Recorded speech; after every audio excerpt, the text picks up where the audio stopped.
vai fazer a sua exposição, e aí a gente vai dar essa liberdade para o professor, né, o tempo que lhe for necessário, e em um segundo momento, né, e por isso a nossa opção de fazer pelo Google Meet, em um segundo momento é o momento da gente levantar a mão mesmo e trazer as nossas questões, né? As nossas questões, tanto do trabalho de conclusão de curso, da nossa dissertação, da nossa tese de doutorado. Então, é o momento aqui de catarse, né? Digamos assim, mas da gente tirar as nossas dúvidas mesmo e da gente se ajudar, né? Às vezes o professor Weber pode orientar de alguma forma, ou às vezes até um aluno aqui do mestrado, do doutorado, pode acender alguma luz, indicar algo. Então, uma oportunidade que a gente tem de se ajudar, né? A gente agradece a presença de todos e todas.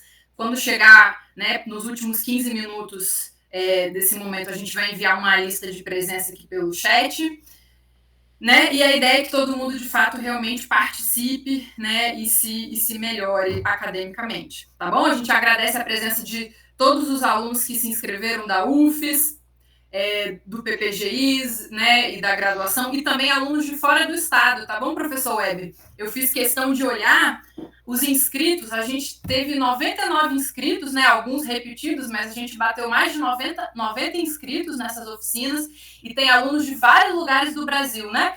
Rio de Janeiro, Roraima, Rio Grande do Sul, Goiás, acho que Rio Grande do Norte também, né? Então, assim, depois se você quiser, tiver curiosidade, a gente até faz uma relação para ver quanto que essas dúvidas, né, apresentadas por nós aqui da UFES, essas questões em forma de oficina, também são dúvidas e questões de vários alunos aí de várias partes do Brasil. Se o Felipe Fernandes quiser falar mais alguma coisa, quer comentar alguma coisa, Felipe, para a gente já passar a palavra para o Weber? Não, quero agradecer a presença de todos. Rapidamente, falar que isso é uma atividade que foi proposta pela representação discente, que termina agora em setembro, essa gestão anual. E a ideia é que, a partir dessas oficinas, se torne um hábito, uma prática comum. Sempre no início do semestre de pós-graduação, serem ofertadas essas oficinas que vão abarcar questões que perpassam a todos, né? Questões que parecem básicas, mas as coisas mais básicas são aquelas que muitas vezes a gente deixa ali dirimindo e não resolve. Então, quero agradecer ao professor Weber e todos os professores que toparam estar aqui, e boa oficina, boa reunião para todos. Ah, só uma coisa, desculpa. Só avisar que está sendo gravado, se ninguém tiver problema. Posteriormente vai ser divulgado nas redes sociais, para que os colegas também possam acompanhar. Boa noite. Então, gente, a palavra, né, está com o professor Weber. Professor Weber, né, para quem não sabe, né, ele é graduado em História e tem mestrado também em História pela Universidade Federal do Espírito Santo e é doutor em Ciência Política pela Universidade Federal de São Carlos. O professor, ele compõe o Departamento de História da UFES e o Programa de Pós-Graduação em História da UFES, e também é coordenador do SPOLES, né, o Laboratório de História das Relações Político-Institucionais. Professor, a palavra agora está com o senhor, tá bom? Fica à vontade. Muito bem. Boa noite a todos e todas. Espero que possam todos estar... Oi, alô? Tá me ouvindo? Estão me ouvindo? Ah, perfeito. Para mim falhou aqui. Espero que todos me ouvem bem, né? Bom, eu queria, em primeiro lugar, agradecer tanto a Brenda quanto ao Felipe, né, vulgo Jamil Zoain, né, pela oportunidade de estar dialogando com todos, né, e todas. Muitos eu conheço e muitos não, né? É uma oportunidade, portanto, de alcançarmos, né, um pouco mais de um público mais ampliado, vamos dizer, né? Bom, eu vou tentar compartilhar aqui uma apresentação. Não que eu tenha, digamos, o hábito de usar slide, quem foi meu aluno aqui, tanto na graduação quanto na pós-graduação, não é muito praxe, né, das minhas atividades, mas eu vou compartilhar até para também controlar meu tempo, né? Eu pretendo falar aqui mais ou menos em torno de 40 minutos, não mais do que isso, embora eu fale como um pastor de igreja, com todo o respeito que eu tenho a eles. Mas a ideia também depois a gente ouvir um pouco, fazer um exercício também de escuta e tentar, óbvio, dirimir dentro das nossas possibilidades, né, questionamentos, indagações, outras para além daquelas que já me foram enviadas por meio de Brenda, ok? Então vou tentar aqui compartilhar. Talvez eu não enxergue vocês porque eu estou num tablet. Meu computador está meio bichado, na verdade. Vamos lá.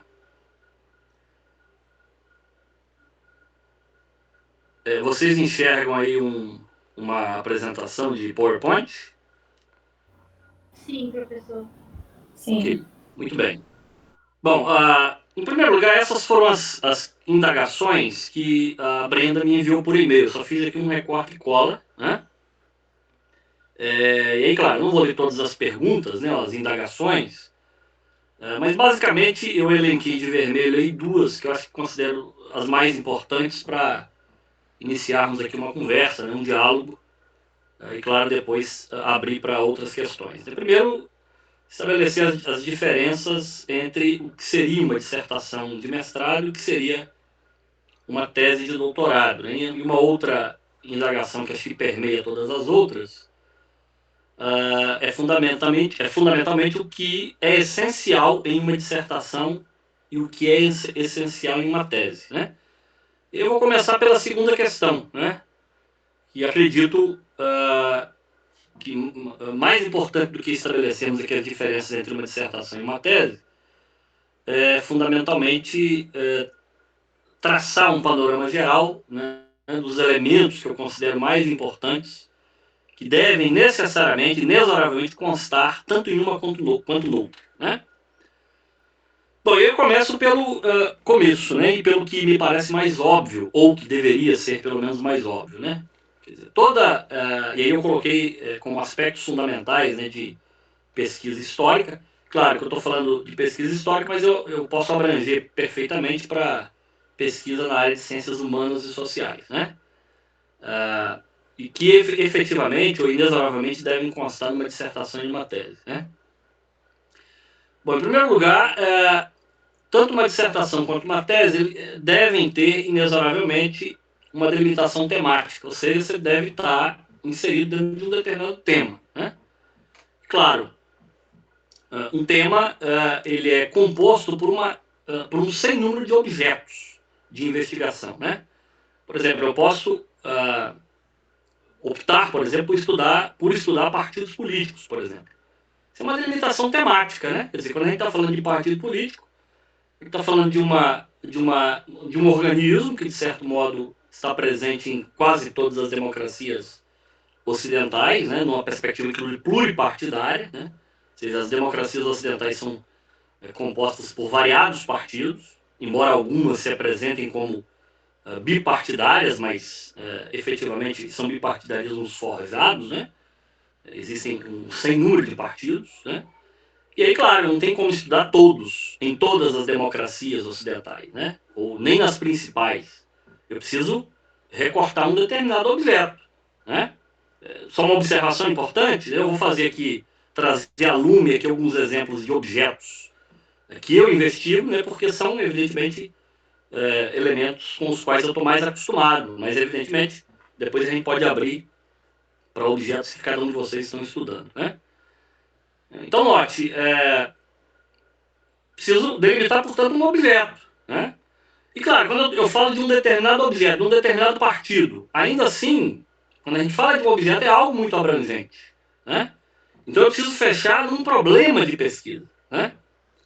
Então, veja, eu quero estudar, na realidade brasileira, atualmente nós temos mais de 30 partidos com representação na Câmara dos Deputados, por exemplo. Eu preciso optar por um partido, né? Eu quero estudar o Partido dos Trabalhadores, como, por exemplo, a Carol, que eu vi aqui, está presente na reunião e que, por acaso, é minha orientanda, ela optou em estudar o Partido dos Trabalhadores, né? Quando a gente está falando de Partido dos Trabalhadores, estamos falando de um dos partidos, talvez se não mais, estudado nas ciências humanas e sociais brasileiras, né? Então eu preciso fechar num problema. Qual é o problema de pesquisa, né? Ou seja, como é que eu indago acerca do objeto problema, né? O que fazer, né? O que eu quero estudar? Sobre qual aspecto ou recorte da realidade eu quero me debruçar, né? E aí alguém pode me fazer a seguinte provocação: ué, isso não é óbvio, né? Olha, deveria ser óbvio, né? Mas na realidade fática, isso eu falo com muita tranquilidade, com base nas, enfim, bancas de dissertações e teses que eu participei, né, ao longo da minha trajetória. Eu já encontrei, por exemplo, estudantes, por exemplo, em fase de qualificação e às vezes até no contexto de defesa, tanto de dissertação quanto de tese, que ainda não tinham clareza acerca daquilo que queriam ou que gostariam de estudar, de investigar, né? Então, veja, fundamentalmente, o que eu quero estudar? Essa é a primeira indagação que todo candidato à produção de uma dissertação ou de uma tese inexoravelmente devem fazer. O que eu pretendo estudar, né? O que eu quero fazer? Esse é o primeiro ponto, né?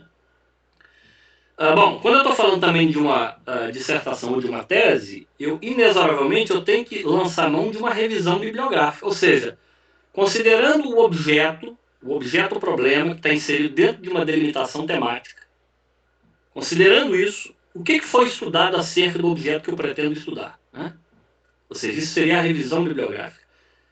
Portanto, o levantamento, análise, cotejamento da fortuna crítica, né? Ou seja, quem estudou o PT, ou quem estudou a Arena, ou não, eu quero estudar um movimento social do campo, eu quero estudar um MST.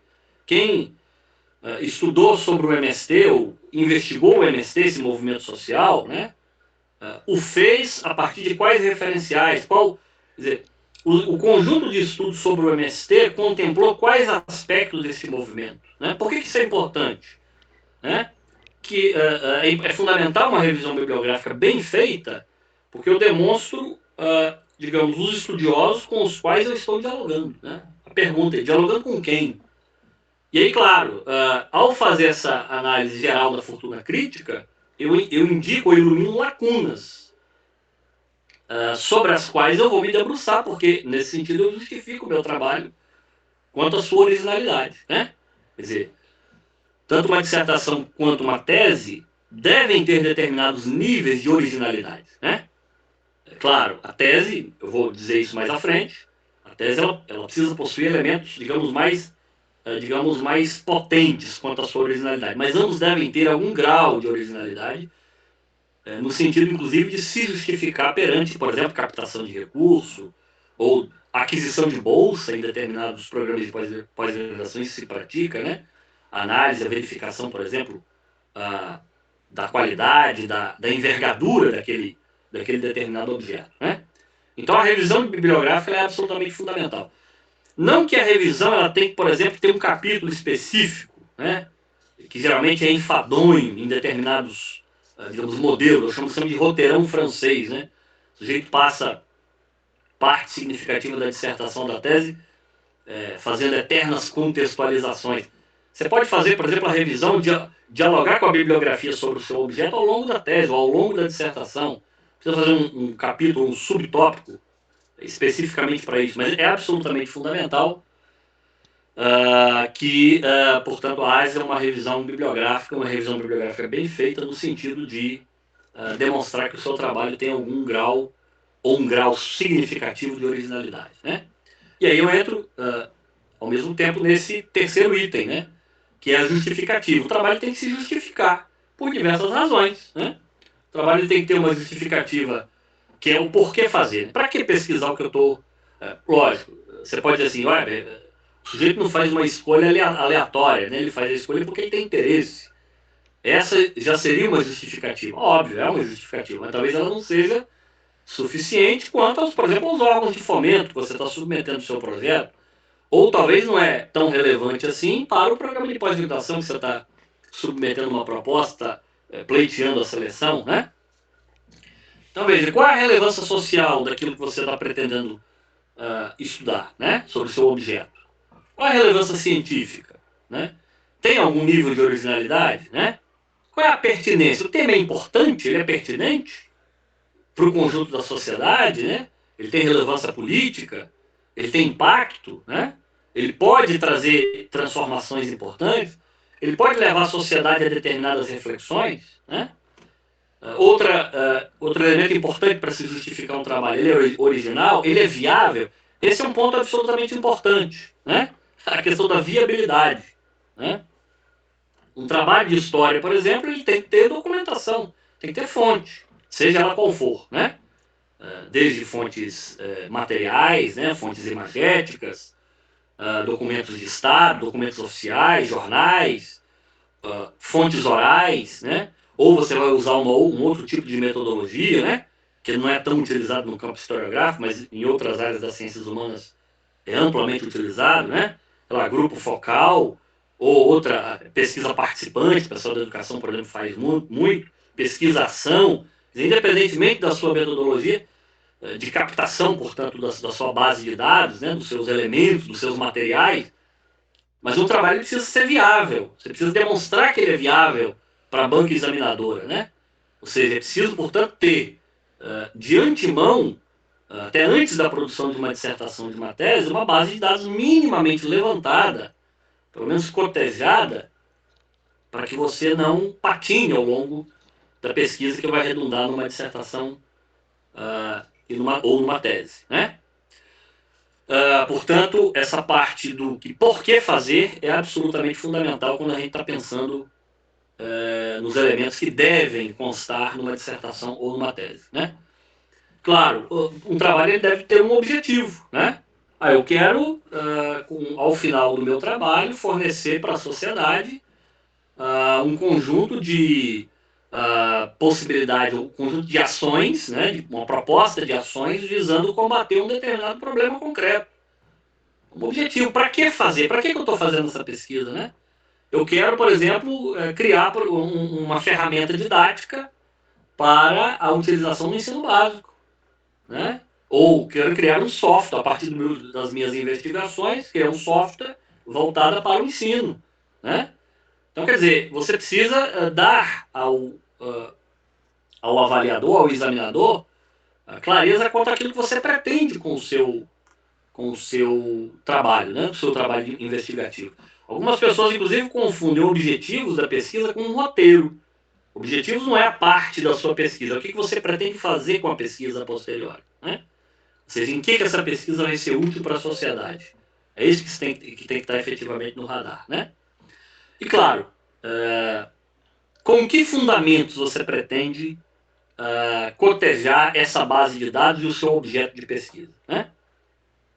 Estou me referindo especificamente ao quadro teórico e, claro, às hipóteses, né? Ou seja, quais as categorias com as quais você pretende cotejar o seu objeto, né? Quais são as mais adequadas para iluminar o objeto.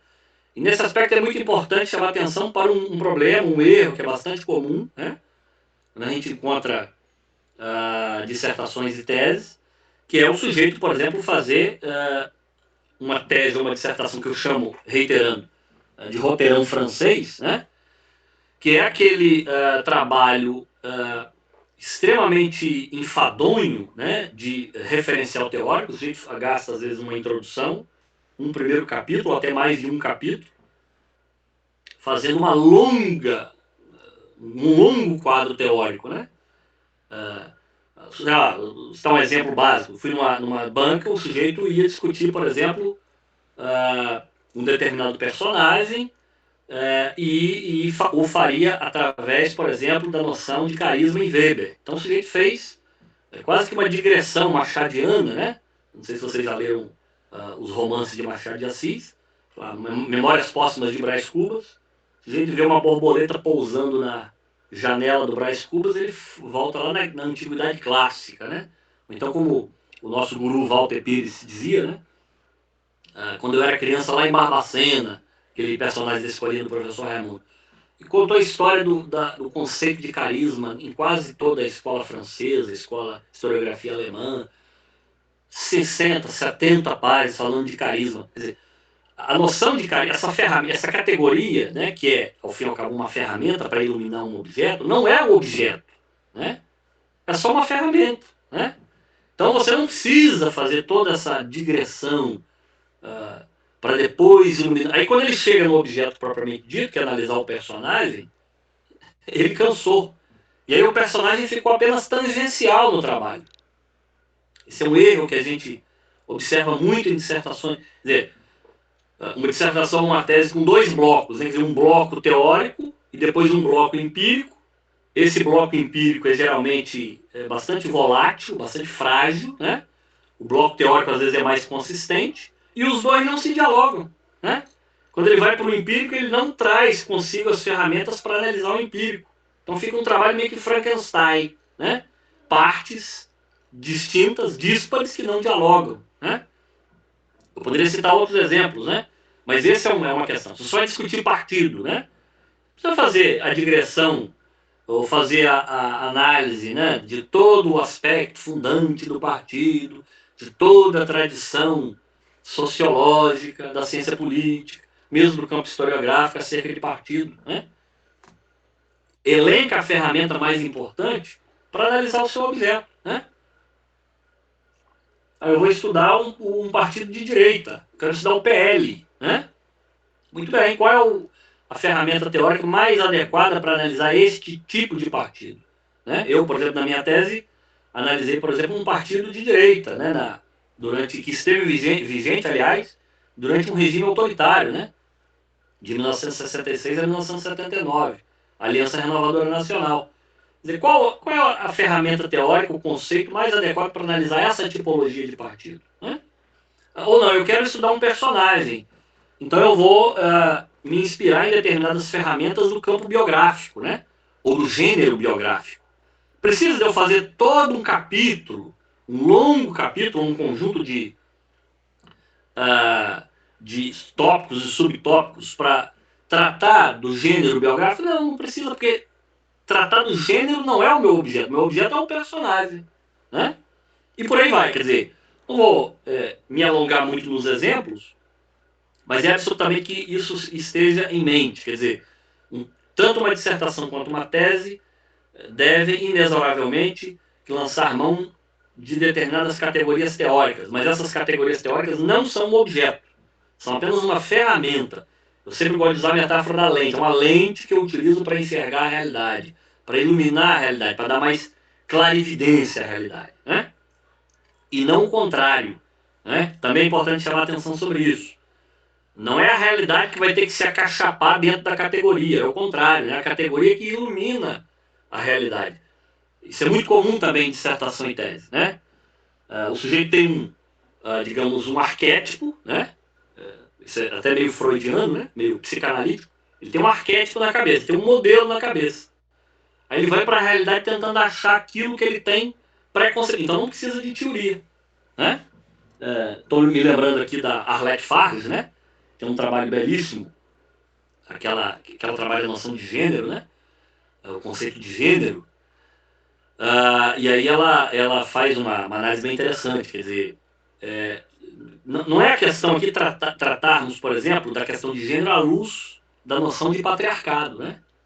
É óbvio que a sociedade é patriarcal, né? Tem o elemento masculino como proeminente, é óbvio, né? Isso me parece óbvio.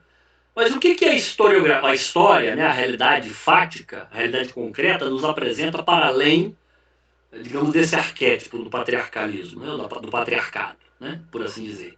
Né? Ela vem com aquela incrível história da senhorita Monjan, né, que foge, que é uma mulher absolutamente revolucionária quanto aos padrões de comportamento vigentes na França, lá no período pré-revolucionário, né? Uma cidade extremamente conservadora, ela é uma mulher, né, absolutamente enquadrada, mãe, né, esposa de um alfaiate, de repente ela vai passar uma temporada na casa dos pais e volta completamente transformada. Passa a frequentar bares. É uma mulher que fugia completamente daquele arquétipo que eu tenho pré-concebido acerca daquela sociedade, né? Então, quer dizer, o que eu estou querendo dizer ao fim e ao cabo é que, primeiro, esse é um procedimento dos mais importantes, né? Sobretudo ao historiador, né? Primeiro eu vou à realidade, primeiro eu vou ao documento, primeiro eu vou às fontes. O que as fontes elas previamente me indicam? E depois eu vou procurar a ferramenta mais adequada para melhor iluminar esse objeto. E é aí que eu vou elaborar, evidentemente, as hipóteses, né? O que são hipóteses? É uma resposta possível para um problema proposto, né? Então, quer dizer, com base no que aquilo que a realidade mais ou menos me apresenta, eu escolho uma ferramenta, um conceito, uma categoria, e elaboro uma hipótese, que é uma resposta possível para um problema proposto, que tem diversas funções, né? Não vou aqui esmiuçar cada uma delas, mas sobre hipótese eu recomendo um pequeno artigo escrito pelo José da Assunção Barros, né, que é um historiador importante da Federal Rural do Rio, chamado O Uso das Hipóteses nas Ciências Sociais, né, que é bastante interessante acerca de todas essas funções. A hipótese tem uma função interpretativa, ou seja, ela aponta para uma solução possível, né? Algum problema aí, Branda? Deu um eco. Não sei é porque o Felipe Conceição está com o microfone aberto. Felipe, fecha, por favor. Pode continuar. Ok. A função interpretativa, né, auxiliar ou propor uma possível solução, né, para o problema que tem a investigação. A função norteadora, que dá um norte à pesquisa, né? A função delimitadora, que ela restringe melhor o objeto, né? Os recortes, né? Ou seja, aquilo que você promete numa determinada investigação, você deve cumprir, você não deve deixar o leitor no vácuo, né? O seu leitor, que é tão difícil conquistar um leitor, né? E aí você promete uma coisa num determinado texto e não entrega. Isso é absolutamente frustrante para quem lê, né? Pelo menos no meu caso, né? Ele tem uma função argumentativa, né? Pode funcionar, por exemplo, como ponto de partida para uma determinada reflexão. Tem uma função multiplicadora, né? Permite aplicação de modo adaptado ou não, né? A outras investigações.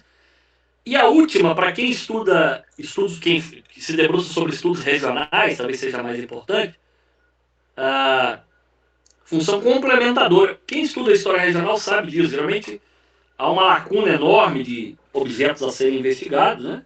Nem todo mundo se aventura, né, pelo campo dos estudos regionais. E aí, veja, às vezes a gente tem que fazer diversas pesquisas, até dezenas ao longo de um percurso de uma tese, por exemplo. E eu sou testemunha viva disso, né?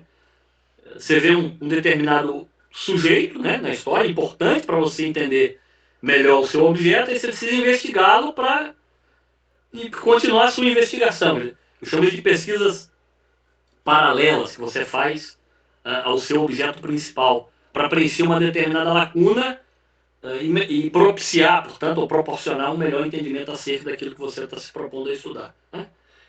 Então, a hipótese, há professores, é importante também destacar isso, né? Há professores que não gostam de utilizar a hipótese, eu gosto de utilizar por todas essas razões, mas a hipótese, portanto, tem digamos, essa função, ou esse conjunto de funções, que são da maior importância, inclusive, para dar mais, digamos, objetividade e operacionalidade à pesquisa.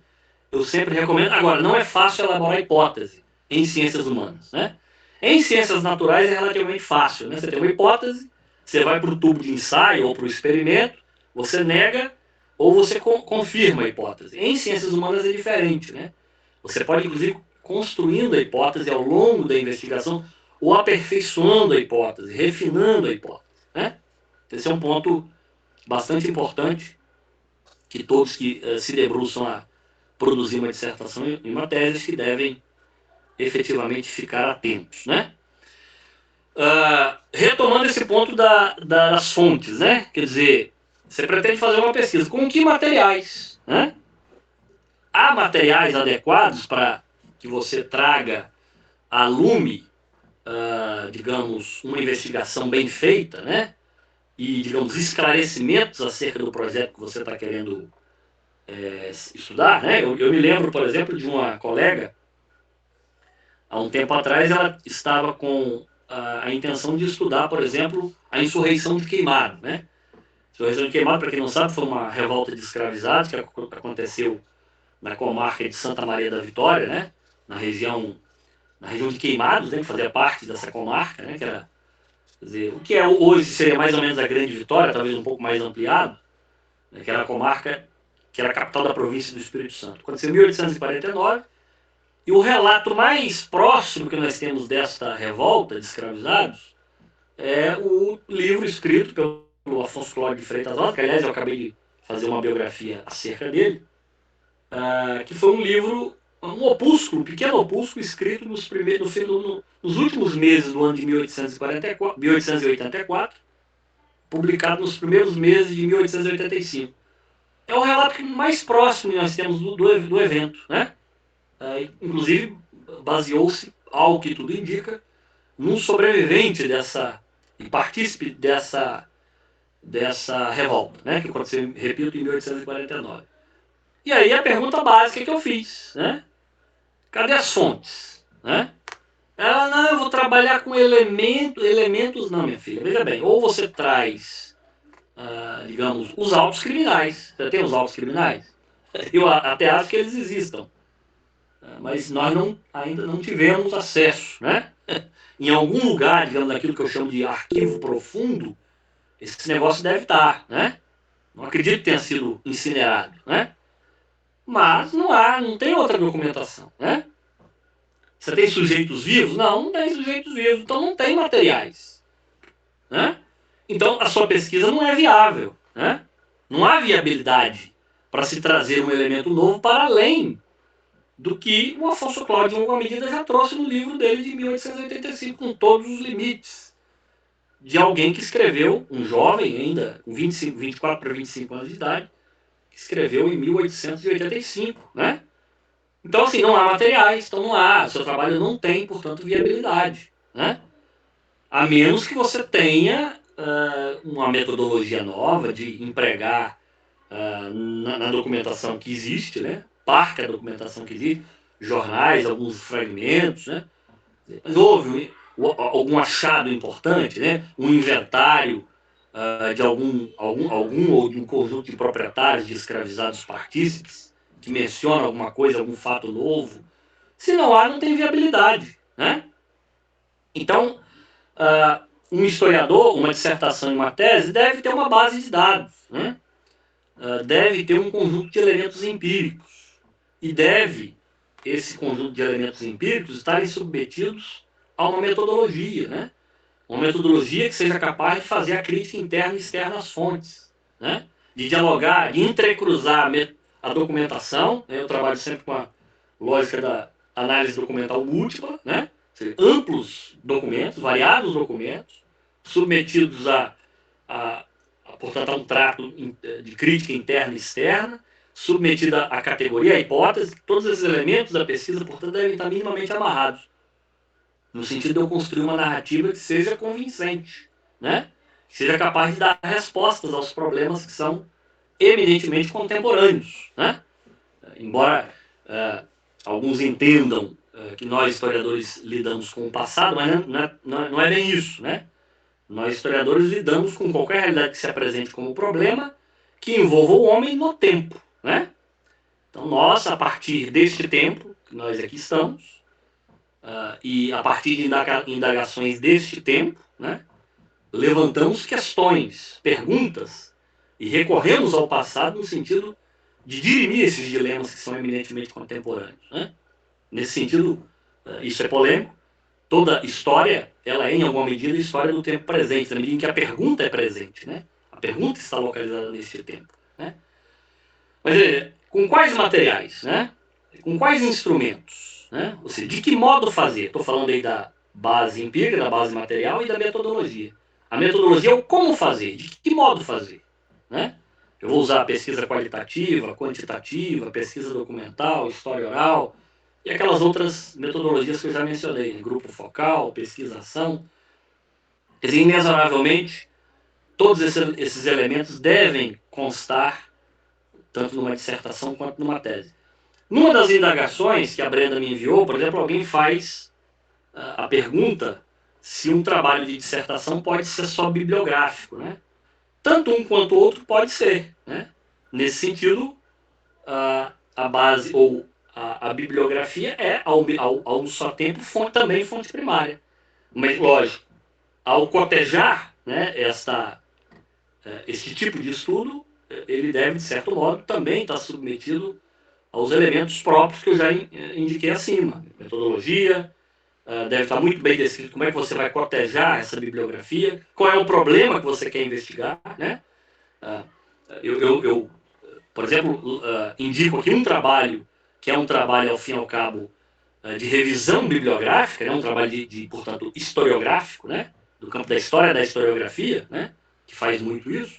O trabalho do Rafael Cerqueira do Nascimento, por exemplo, que é o primeiro grande exercício de análise da historiografia capixaba, a primeira grande interpretação do seu conjunto da historiografia capixaba. Então, o que se produziu sobre a história do Espírito Santo? Né?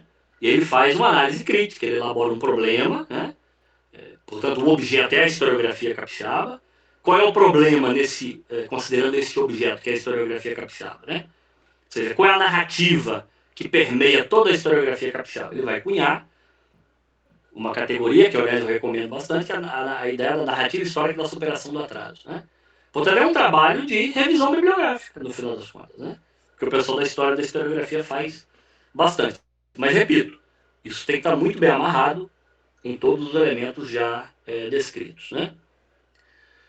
Bom, evidentemente, tanto dissertação quanto teses estão submetidas a um determinado cronograma, temos um tempo para cumprir, né? Isso não é somente, digamos, a postura draconiana da CAPES, né? É preciso, efetivamente, estabelecer o início e o fim, né? Não tem jeito, assim. Mesmo que os prazos possam, eventualmente, serem alargados, né? Mas é preciso estabelecer, estipular limites, né? Senão a gente vai pesquisando, não termina nunca, né? Eu acabei, por exemplo, como disse, fazer um trabalho sobre o Afonso Cláudio, eu demorei 5 anos, né, para fazê-lo. Se você me perguntar assim, meu, você está completamente satisfeito? Não. Né? Eu entendo, eu até verifico aqui um problema, que nos 2 últimos capítulos eu percebi que eu dei uma cansada. Né? Então, se eu tivesse uns 2 anos para aprofundar a investigação e dar uma potencializada nos 2 últimos capítulos, eu faria. Né? Só que eu entendo também que eu tenho que dar uma resposta, né? Eu acho que o timing já passou, né? Ou já está passando. Então é preciso estipular um início e um fim, né? Senão a coisa não termina nunca. Para além, claro, para quem está produzindo dissertação e tese, para além dos prazos estipulados pelos órgãos de fomento e pelo órgão central, né? Que coordena a pós-graduação, que é a CAPES, né? Bom, quando você vai concorrer a editais, né, de pesquisa, por exemplo, seja institucional, concorrer aos editais das agências de fomento. É preciso prever a questão orçamentária, né, os recursos, né, e como você vai utilizá-los. Né.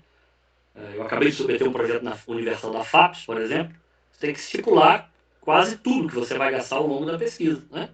Quantidade de bolsas, né, o valor das bolsas, quais serão os bolsistas contratados, nível de graduação, né, iniciação científica, mestrado, doutorado, mestrados e doutorados em treinamento, né? Você vai contratar doutores já sêniores, então preciso fazer toda essa previsão, né?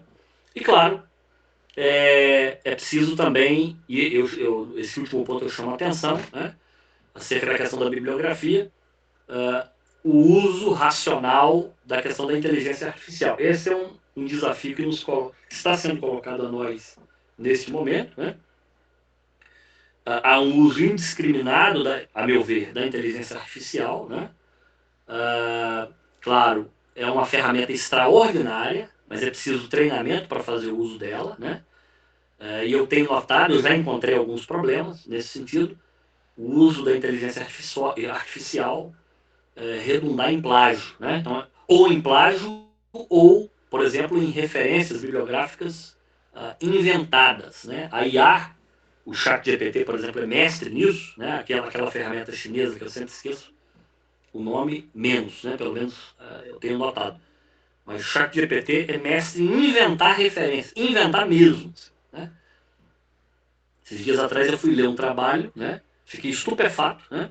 Um artigo sobre um tema que eu estou iniciando a pesquisa, e havia uma bibliografia lá de uma autora que eu conheço muito, conheço toda a bibliografia de uma determinada autora, que eu não vou citar o nome, e que havia um livro dela lá que era inventado, não existe esse livro. Né? Eu falei, não é possível que eu não tenha lido tudo dessa autora específica. Né? E eu fui procurar, fui ao Lattes da autora, a bibliografia não existe O Lattes dela está atualizado, tem um livro lá. Eu quase mandei um e-mail para ela, fulano, você tem? Você publicou esse livro? Não, não há, né? Ou seja, provavelmente, e aí nós temos aqui na pós-graduação em História uma conta do Turretin, né? E eu fiz a verificação e tinha um monte de problema. Faz a verificação de uso de IA, né? E foi um trabalho com bastante trechos subtraídos de inteligência artificial. Presumo eu que foi uma dessas armadilhas que o autor inexoravelmente caiu, né? Bom, e aí, para a segunda parte, só tem 2 lâminas. Eu prometo ser um pouco mais econômico para, claro, dar a palavra para vocês. Eu estou quase extrapolando meus 40 minutos que inicialmente eu havia estipulado, né? Bom, fundamentalmente, o que marca a diferença entre uma dissertação e uma tese, né? Eu diria que, fundamentalmente, é a questão do nível de aprofundamento que cada uma deve ter, claro, considerando o acúmulo de um mestrando e de um doutorando, né? Eu diria, em linhas gerais, assim, não dá para exigir de um mestrando, que, aliás, geralmente é a primeira grande experiência de pesquisa, o que não deveria ser. A primeira grande experiência de pesquisa de um mestrando é justamente no mestrado, né? Esse é um problema que nós enfrentamos, né? Com exceção daqueles que têm a sorte, e eu digo sorte mesmo, né, de fazer iniciação científica, né? São poucos alunos das universidades públicas que têm acesso à iniciação científica, né?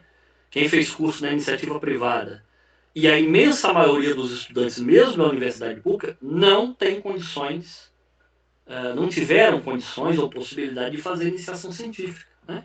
Então, quando o sujeito é aprovado num processo seletivo de mestrado, será a primeira grande experiência dele em pesquisa aplicada, né? Então, eu vou poder exigir de um mestrando aquilo que eu exijo de um doutorando? Evidentemente que não. Evidentemente que não, né?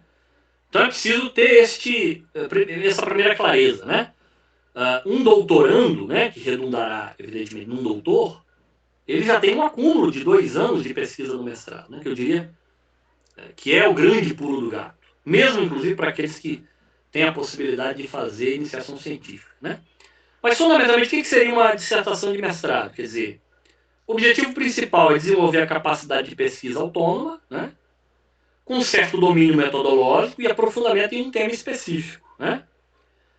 Considerando o nível de contribuição, o avanço tem que ser, o que se exige, né? O avanço ser pontual, né? No conhecimento existente sobre um determinado objeto, podendo ser uma aplicação, um estudo de caso, uma análise aprofundada de uma questão mais delimitada, né? O mestrando ele tem que ter um pouco mais cuidado com o recorte, né? Porque, por questões óbvias, ele não vai ter tanto tempo, digamos, para se esparramar no objeto de investigação, né? Lembrando, ele só tem 2 anos, 24 meses, no máximo 2 anos e meio para fazer a dissertação. E claro, 1 ano ele perde, entre aspas, né? Você pode ganhar com isso, mas alguns não aproveitam tão bem. Durante 1 ano ele vai estar envolvido, por exemplo, com as disciplinas e as atividades em torno das disciplinas, né? Eu defendo a tese, por exemplo, que deveria haver 2 disciplinas, uma de teoria e uma de metodologia, né? Mas geralmente é necessário fazer mais disciplinas, né? 1 ano ele vai estar praticamente envolvido com isso. Grande parte dos nossos estudantes trabalham, né? Então, quer dizer, ele vai ter tempo depois, a segunda parte, né? A segunda parte do curso é que ele vai ter tempo para se dedicar efetivamente ao processo de escrita propriamente dito, né? Então, por essa razão, eu considero absolutamente fundamental o sujeito já ter mais ou menos levantado uma parte da documentação quando ele entra no curso. Isso encurta caminhos, né? Ele ter clareza quanto à delimitação do objeto-problema, né? Quem é me orientando sabe que esse é um exercício que a gente faz no início da orientação, né? O sujeito chega no pós-seleção ainda mais ou menos perdido, né? O primeiro exercício que eu faço com os meus orientandos é fechar, né? É delimitar, no sentido de dar mais execuibilidade à pesquisa, né? Então, o produto final de uma dissertação tem que ter minimamente uma revisão da bibliografia, né? Ele tem que ter minimamente um domínio sobre o objeto que ele pretende estudar, né? Minimamente, né? Eu tive uma Estudante, por exemplo, que ela estudou sobre torcidas, né, de iniciação científica, torcidas organizadas, de futebol. A ideia era estudar o fenômeno das torcidas antifascistas. O que se estudou sobre isso? Então, minimamente, você vai ter que saber navegar por essa bibliografia. De um mestrando, eu vou exigir que ele tenha absoluto domínio da literatura. Absoluto não, uma palavra muito forte. Mas ele tem que saber mais ou menos ali tatear a bibliografia, né? Tem que ter minimamente domínio de método, né? Do método empregado, né? E um grau mínimo de inovação. Eu acho que esse problema da inovação tem que estar presente, né? Um mínimo de originalidade, né? Mas não necessariamente que tenha, veja, um elemento absolutamente novo, né? Um elemento novo, para trazer a lume algum aspecto, alguma dimensão que seja original, mesmo que seja de um elemento já estudado, né? Já batido, mas algum aspecto, uma dimensão que tenha algum grau de novidade. Né? Acho que isso é importante destacar. Né? Bom, quanto a uma tese, aí a coisa muda de figura. Né? Uma tese, a meu ver, ela tem que ter, digamos, tem que expressar a maturidade intelectual do candidato. Né? Um sujeito, ao final de um curso de doutorado, ele tem que estar absolutamente maduro. Veja, circulando com desenvoltura na bibliografia acerca do seu objeto. Né? E claro, ele tem que ter também algum nível de cultura geral, evidentemente. Né? Mas ele tem que, considerando o seu objeto, ele tem que nadar de braçada, usando uma expressão, digamos, mais popular. Quer dizer, nadar de braçada na bibliografia sobre o seu objeto. Se o sujeito estuda partido político, ele tem que ter absoluto domínio desse campo de estudos, né? Desse campo de investigações. E, claro, dos temas congêneres. Né? Quando a gente fala de partido, a gente fala de regime político. Tem que ter clareza dos regimes políticos, né? Tem que ter clareza o que é democracia, o que é uma autocracia, né? O que é um regime totalitário, o que não é, como é que os partidos se comportam nesses diferentes regimes. Né? Tem que ter essa clareza, esse domínio. Né? Isso é absolutamente fundamental. Né? Então, o objetivo é formar um pesquisador capaz de produzir conhecimento original e inovador, inclusive em nível internacional. As agências de fomento hoje exigem esse processo de internacionalização. Né?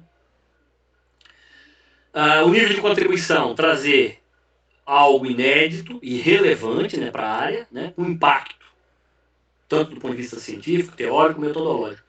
Tem que ser impactante, né? Tem que ter um mínimo de impacto. Se espera isso de uma tese. Né? Alguém pode me perguntar assim, ué, mas eu já vi dissertações melhores do que teses. É verdade. Né? Eu já fui em diversas bancas, já li muitos trabalhos de dissertação com nível de tese, teses, às vezes até, digamos que careciam de elementos para serem chamadas até de dissertação. Isso acontece. Né? Posso citar aqui ao longo da nossa conversa alguns trabalhos que são dissertações de mestrado que eu considero dissertação de mestrado com nível de tese. Né? Mas o que se espera de uma tese é isso, né? Contribuição inédita, impacto científico, teórico, metodológico. Né? Uma tese, evidentemente, se produz entre 4 e 4 anos e meio. Né? Dificilmente alguém vem cumprindo prazo. Né? Mas o ideal é que se cumpra, viu, pessoal? Estipule e faça um planejamento para terminar em 4 anos. Né? E aí o que o produto final tem que ter? Um avanço significativo do estado da arte. O seu trabalho tem que contribuir para o estado da arte, ou seja, para o conjunto de estudos acerca daquele tema. Eu sempre falo para os meus orientandos o seguinte, olha, se alguém for estudar o tema o objeto que você se predispôs a estudar, vai ter que inexoravelmente ler o seu trabalho. Né? Então veja, se alguém for, sei lá, ler sobre a escravidão no Brasil hoje, né? As pessoas inexoravelmente vão ter que passar pelo trabalho, por exemplo, de Tamis Parron, Política da Escravidão no Brasil. Né? É uma dissertação de mestrado defendida, salvo engano, na Universidade de São Paulo, hoje ele é professor da Federal Fluminense. É uma dissertação de mestrado com nível de tese. Quem quer entender, por exemplo, a escravidão do ponto de vista político, inexoravelmente tem que ler esse trabalho. Né? É leitura obrigatória. Né? Eu quero ler as elites do século XIX, tem que ler os trabalhos do Zé Murilo de Carvalho, tem que ler o trabalho do Wilmar Matos, tem Saquarema, né? Há um conjunto de estudos sobre os quais você não pode se furtar, né? Eu me lembro que quando eu fui defender minha tese, um dos arguidores falou, olha, seu trabalho tem um monte de problema aqui e tal, mas eu tenho que reconhecer uma coisa, eu não me lembro de nada importante que você não tenha citado, né? Ou seja, ficou mais ou menos claro ali que pelo menos a leitura sobre o campo eu fiz. Esse dever de casa eu fiz, né? Então, nesse ponto, é absolutamente fundamental, portanto, essa relação com o estado da arte, né, acerca do seu objeto, né? Um doutor, né, em conclusão de curso, ele tem que ter a capacidade de formular problemas complexos e oferecer soluções originais, né? Ou seja, não é afirmar o óbvio, chover no molhado, né? Ou falar acerca do trivial, né? E, claro, um trabalho de tese, não que um trabalho de dissertação não tenha, mas um trabalho de tese ele tem que ter, digamos, pegada, potência para ser publicado em periódicos e ter o reconhecimento, claro, da comunidade acadêmica. Desculpe se eu me alonguei, né? Aqui tem um quadro, né? Que eu posso depois passar as lâminas aí para a Brenda, e ela depois difundir para o pessoal, mas que estabelece a diferenciação entre o que seria mais ou menos um quadro síntese, que estabelece a diferenciação entre uma coisa e outra. Obrigado pela atenção dispensada e eu fico no aguardo de perguntas, críticas, ataques e outras coisas mais. Obrigado, Brenda.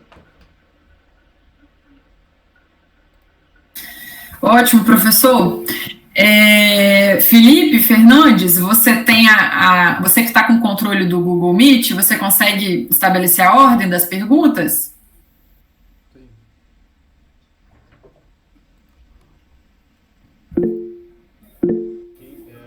Levantar a mão, vai em ordem, tá bom? Vamos lá então para as perguntas? Vamos abrir a fila aqui. Jamile, vamos fazer um bloco de 3, pode ser? Aí o Weber responde, aí a gente vai mais... Bloco de 3, pode ser? Vamos começar. 4, vamos, com o Lucas junto. Vamos lá. Jamile, depois Laudineri, depois Lara e depois Lucas. Vamos lá. Pode falar, Jamile. Boa noite, pessoal. Boa noite, professor. Obrigada pelas explanações aí. Eu queria perguntar o seguinte, quando o senhor falou sobre o objeto problema, né, eu vou citar aqui uma questão que está acontecendo com a minha pesquisa. Eu sou estudante do PPGI no curso de doutorado.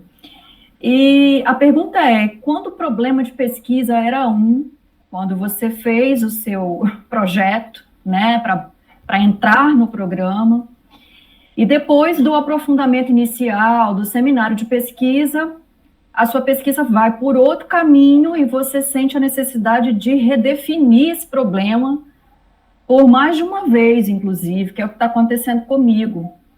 Isso é normal ou isso se tornou um problema maior ainda? Essa que é a minha pergunta. Obrigada.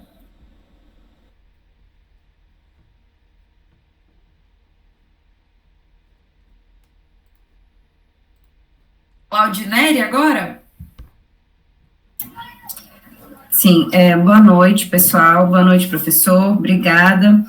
Eu achei, assim, maravilhosa a Brenda também e o outro organizador, obrigada. Amei essa oficina, acho que vai ser muito produtiva para nós, tirou muitas dúvidas. Professor, eu pesquiso partido político, a Ação Integralista Brasileira, e aí o senhor falou sobre as ferramentas ideais para análise do nosso objeto. Então, quais ferramentas o senhor poderia citar para o estudo desse partido político? Obrigada. Lara? Boa noite, gente. Boa noite, professor. Primeiramente, agradecer pela exposição.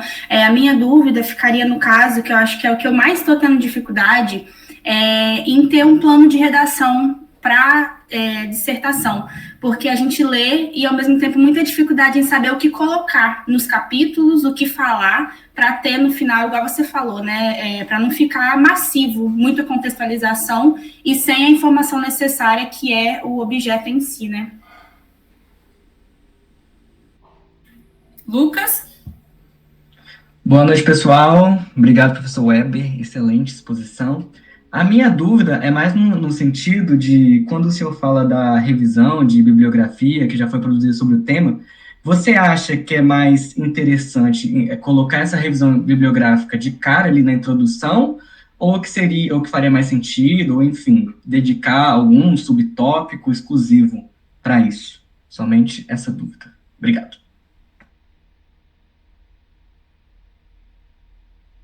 Aí, professor, o senhor responde, aí a gente depois devolve para a galera.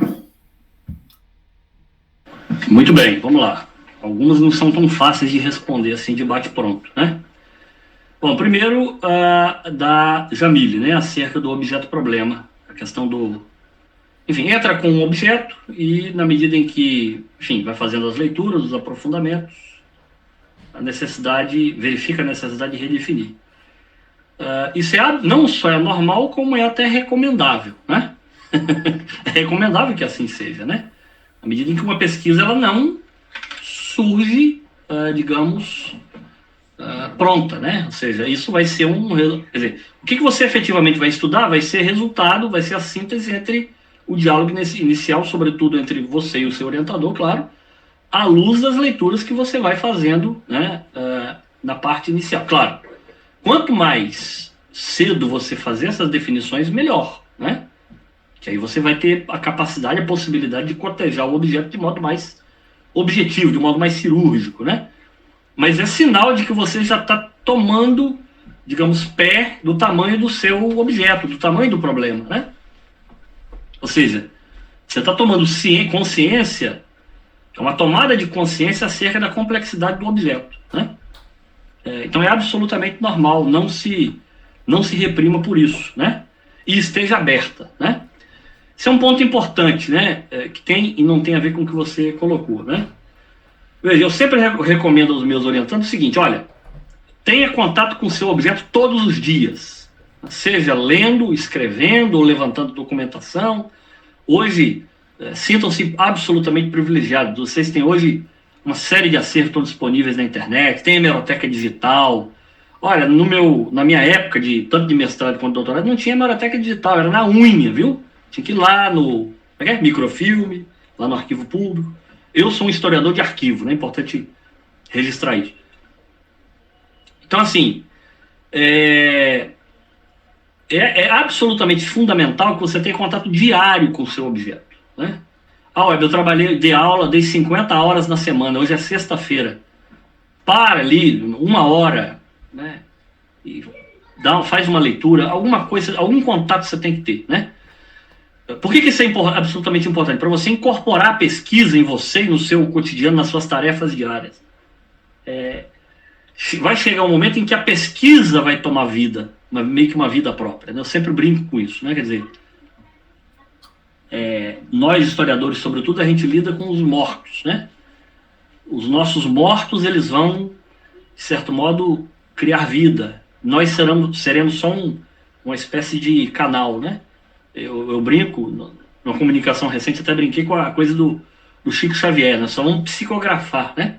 O que os mortos, por meio dos seus indícios, vão nos fornecer, que são os indícios, né? Os documentos. O contato diário vai te proporcionar isso. E aí, é impressionante como é que isso vai tomando forma, né? E aí, claro, você vai, ao longo do tempo, aprender a recortar, fazer os recortes que são importantes para que você entregue aquilo que você prometeu, né? Mas esse é um processo natural, viu, Jamile? Absolutamente natural, né? Número 2, Laudineri sobre partidos políticos, e sobre o integralismo. Qual seria, digamos, a categoria mais adequada? Depende do que você pretende estudar, né? Depende, né? Eu não sei exatamente, aí eu precisaria conversar com mais calma para saber o que você pretende cotejar de fato, né?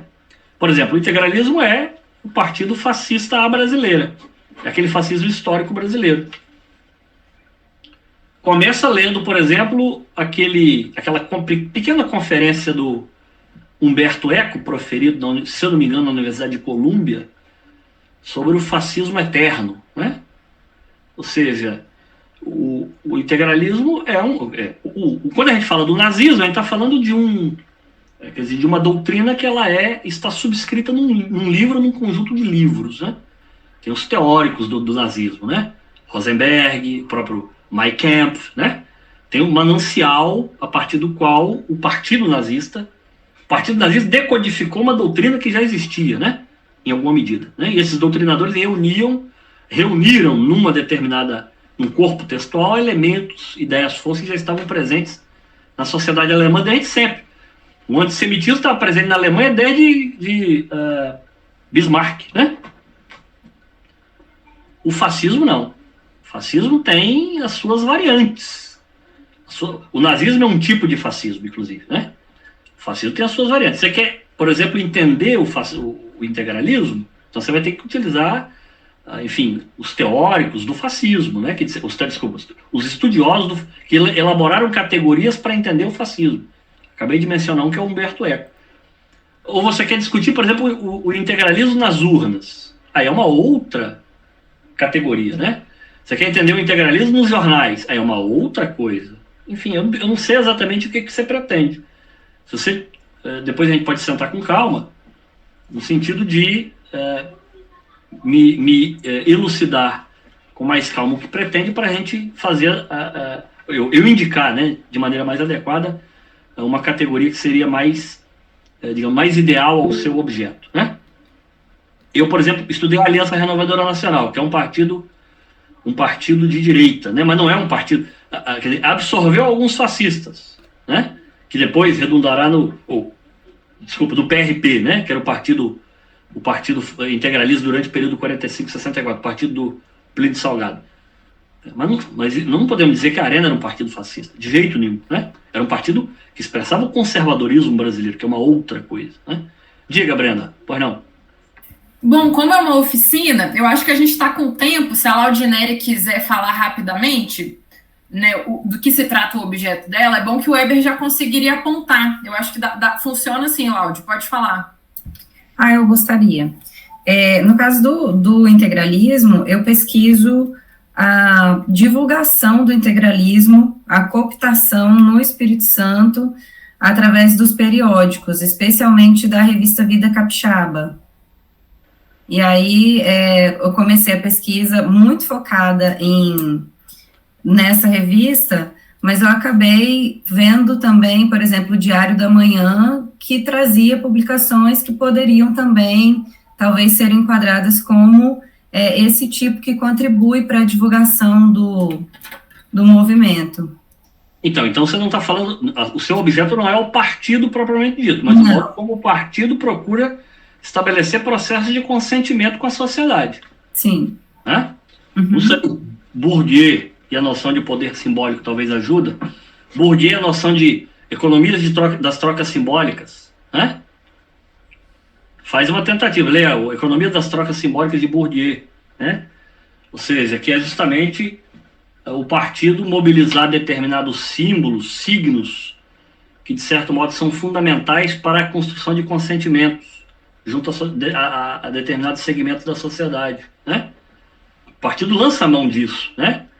Mas ele não vai dizer que ele é um partido, por exemplo, que tem determinadas ideias, forças racistas, por exemplo. Não vai dizer isso, né? Ele vai mobilizar elementos que estão ali na sociedade, no sentido de fazer com que haja, digamos, um casamento entre a linguagem que o partido emprega através do meio de comunicação com um determinado público que se quer conquistar, né? Então, é uma possibilidade, né? Mas, claro, isso enfim, está em aberto, né? Mas é uma possibilidade. Tá certo? Não sei se eu ajudei ou eu atrapalhei. Se eu atrapalhei, também é bom, que levanta mais questionamentos, mais indagações, né? Obrigada. Bom, a Lara, sobre o que tratar em cada capítulo, um plano de redação da dissertação, né, Lara? Salvo engano. Veja bem, Esse é um dilema. Eu sempre digo o seguinte, o objeto de pesquisa, ele tem, eu falo isso para os meus orientandos, de tudo que eu estou falando aqui, eu falo com eles, se tiver algum assistindo aqui, está ouvindo, que já ouve cotidianamente. O objeto tem que aparecer do início ao fim da dissertação, né? Se seu objeto é o integralismo, usando aqui o exemplo da Laudinelli, né? O Partido Integralista e o modo como ele estabelece a interface com a sociedade, né, por meio da revista Capixaba, como é que ele reporta a sua mensagem por meio de um determinado periódico que circulou aqui no Espírito Santo durante um determinado período, quais as ferramentas, né, digamos, dialógicas, né, e digamos, considerando aquele modelo de imprensa, quer dizer, isso tem que estar no início ao fim do trabalho. A introdução, eu vou apresentar para o leitor o trabalho. A introdução é como se fosse a sinopse de um filme, né?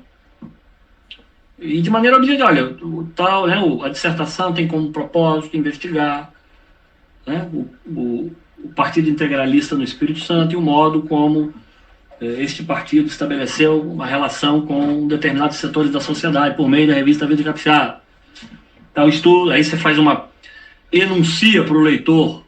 E aí eu toco da questão 4 também. Enuncia para o leitor o que se estudou sobre este objeto, se é que estudou, às vezes não estudou, ninguém cotejou, né? E vai apresentando o balizamento, apresenta para o leitor. Então, a introdução é isso, os aspectos gerais da pesquisa, né? Primeiro capítulo. Então, se seu objetivo é integralista, você vai tratar do Partido Integralista no plano nacional. Não. Quando é que surge o integralismo? 1934, né? Ali no contexto da Constituinte, não é isso? Olha, em meados dos anos 30, ali em 1934, o Brasil vivia sobre o jugo da ditadura do Getúlio. Aliás, ditadura que nos primeiros 4 anos, né, de 30 a 34, se chama eufemisticamente de governo provisório, mas é uma ditadura, viu, pessoal? O Getúlio governa por decreto. Mas, diante de determinadas pressões, ele convocou a Constituinte. Começa falando do cenário ali de surgimento do integralismo. Mas do cenário do surgimento do Partido Integralista no Espírito Santo, né? Aqui no plano estadual tem uma eleição que ocorre entre 34 e 35, né? Para a eleição dos representantes na Assembleia Legislativa, Assembleia Constituinte Regional, né? Começa ali já falando quem são esses. Quer dizer, a gente fala de integralismo, mas veja, o Partido Integralista, a AIB, né, Ação Integralista Brasileira, é uma entidade, é uma instituição. Mas a expressão pública das instituições são pessoas. Quem são as pessoas, né? Um determinado grupo se destaca com certas posições, que podemos localizar como posições à extrema-direita do espectro político, que é o padre, sei lá, Ponciano Stenzel, é o não sei quem, né? Este grupo forma a AIB, que era um movimento que lá no plano nacional é liderado por Plínio Salgado, né? Então, foca no seu objeto, não perde tempo com divagações. Quem quer entender o partido lá do Plínio Salgado no plano nacional vai para literatura, para bibliografia. Você pode puxar, né, uma nota de rodapé, olha, sobre o integralismo no plano nacional, leia fulano, ciclano, beltrano, né? Mas foca no seu objeto. Capítulo 1, eu quero tratar do surgimento do Partido Integralista. Capítulo 2, do período de formação à primeira experiência nas urnas, é isso? Né? Vou fazer aqui uma geografia eleitoral. Onde é que estavam os votos do partido? Então, olha, eu estou projetando aqui a dissertação da Laudinelli. Introdução, capítulo 1.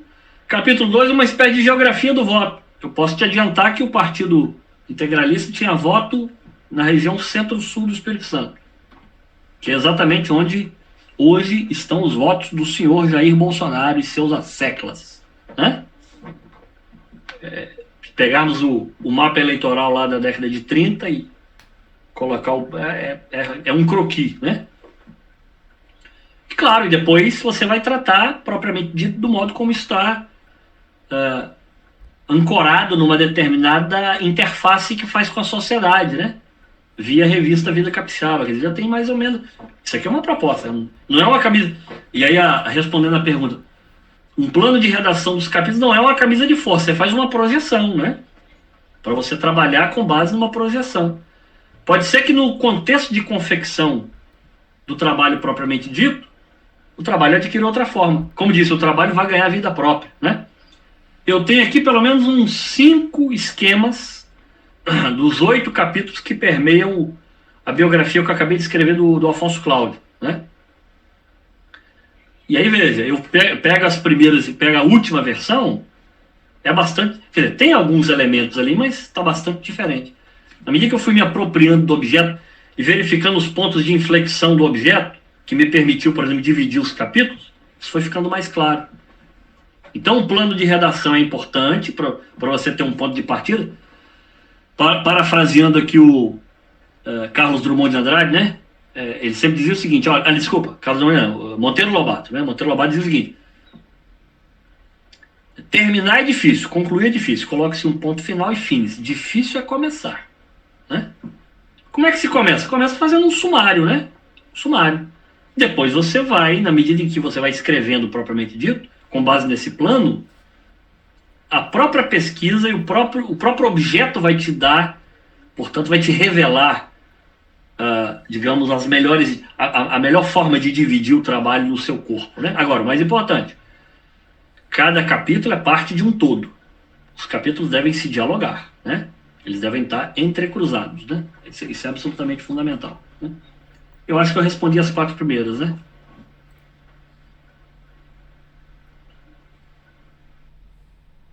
Vamos seguir para as próximas? Está inscrita a Carolina, Júlia, Felipe Fernandes, eu também vou me inscrever para fazer pergunta também, vamos lá. Carolina, pode ficar à vontade. Na verdade, eu não vou fazer pergunta, porque eu tenho o privilégio de ser orientanda do Weber, mas acho importante aqui dizer de como é satisfatório, né, ter um orientador que não tem miséria de distribuir o conhecimento e facilitar a vida do orientando. Assim, a gente dizer da minha felicidade, então, e de buscar todo dia os ensinamentos que não são fáceis. Eu acho que uma coisa que deixa muito à vontade, né, e é uma coisa que me dá muita satisfação, como estudante que fiquei anos fora da academia, é pegar os livros do Weber e ir lá me procurar. Eu acho que a primeira coisa que eu faço quando eu olho os artigos que ele escreve sobre o Partido dos Trabalhadores é me procurar.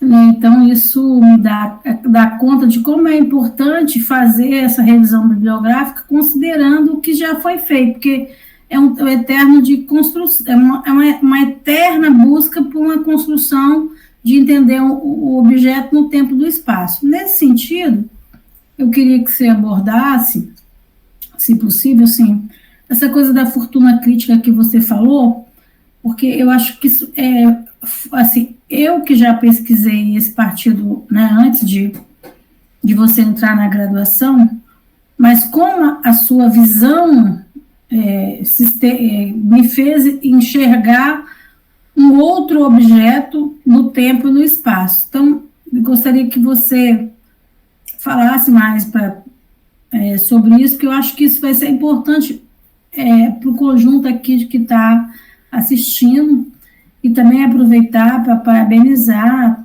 a turma que montou isso aqui, muito pertinente, muito importante, a gente ter uma aula, né, sobre metodologia de pesquisa e sobre carregar a experiência de um colega para dentro do trabalho da gente. Então, gostaria de parabenizar a todos que fizeram esse evento, muito proveitoso.